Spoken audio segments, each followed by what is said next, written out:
Hello everyone and welcome back to the Felix Smart Studio here in beautiful Calgary, Alberta, Canada.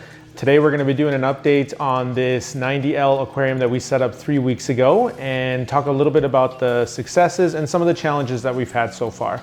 So let's get right to it.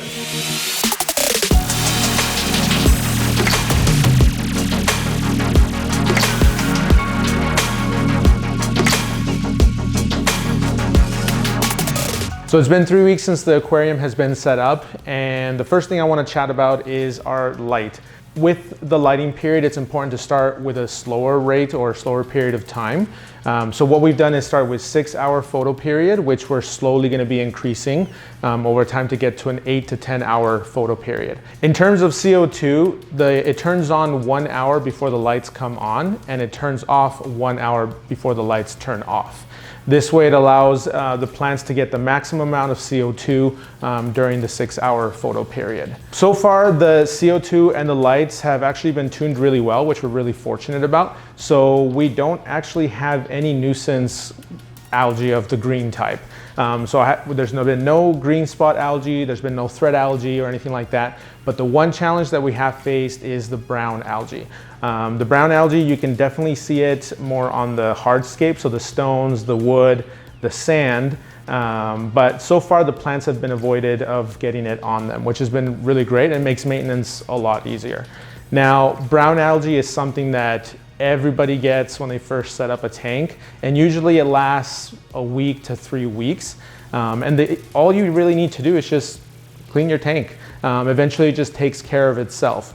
You can definitely get certain fish and shrimp that will eat that type of algae, but overall, after 1 to 3 weeks, the algae will be gone and you won't have to worry about it anymore. The tank is looking great right now, especially the plants, which have all been growing really, really well, with the exception of the Monte Carlo, which unfortunately did melt in various areas of the tank, but already they are growing back. So hopefully within a few weeks, considering the high rate of CO2 that we're using and the light, they should be right back to where they were before.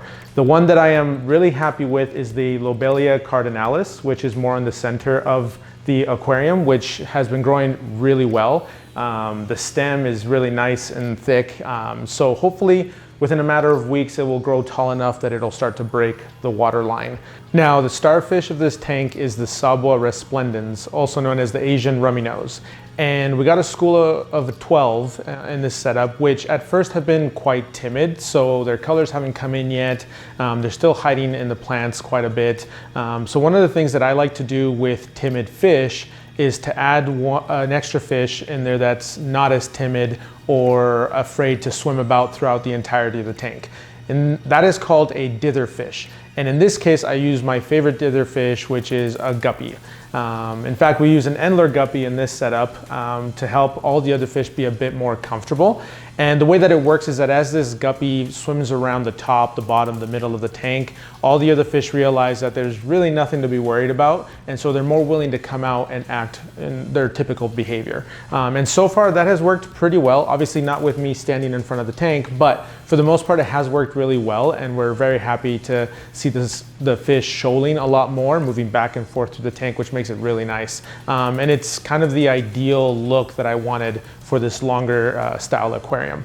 Now, we are going to be adding more fish in the future, probably some Corydoras for the bottom to help stir the sand, but also because I love Corydoras, and perhaps shrimp as well to add a little bit more color and help with the foraging throughout the plants. But so far, it's growing well, and the guppy fish have really helped bring the other fish forward.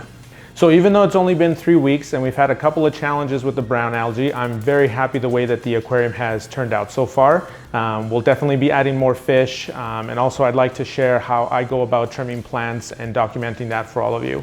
But a reminder to see how all this turns out, go ahead and subscribe, hit that like button, and feel free to ask any questions in the comments, and we will see you all later.